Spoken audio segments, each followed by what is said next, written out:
Richard Kensington was a man who had everything: wealth, power, and a name that commanded respect.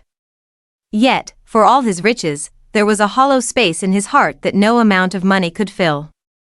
That space had been left by his son, Daniel, who had died in a tragic car accident 2 years ago. Every Sunday, Richard visited Daniel's grave, bringing fresh white lilies, his son's favorite. It was a ritual he never missed. But this Sunday was different.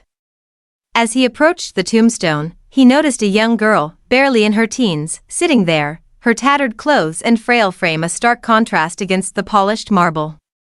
Her eyes were swollen from crying, her small hands clutching a faded photograph. "Who are you?" Richard asked, his voice unintentionally gruff. The girl flinched but didn't run.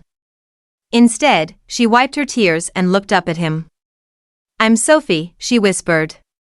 I knew Daniel." Richard's heart clenched. How could this girl, looking like she had been living on the streets for years, know his son? He crouched beside her. "How did you know my son?" Sophie hesitated, then extended the photograph to him. It was a picture of Daniel, smiling with his arm wrapped protectively around her small shoulders. On the back were scrawled words that made Richard's hands tremble: "Take care of her if I'm gone." Tears blurred his vision.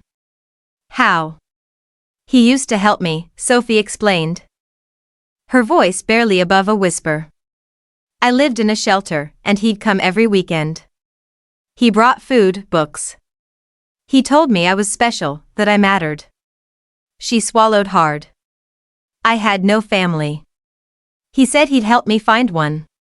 But then, he never came back." A sob escaped Richard's lips. His son, his kind-hearted, beautiful boy, had been helping this girl all along, and he never knew. The pain of losing Daniel hit him all over again, but this time, there was something else, a sense of duty. He reached out, wrapping his arms around Sophie. "You do have a family," he murmured. "From now on, you have me." And in that moment, amidst the sorrow and loss, something inside Richard healed, because he realized his son's legacy wasn't just in memories, but in the love he had left behind. If you liked the video, don't forget to like, subscribe, share, and press the bell icon.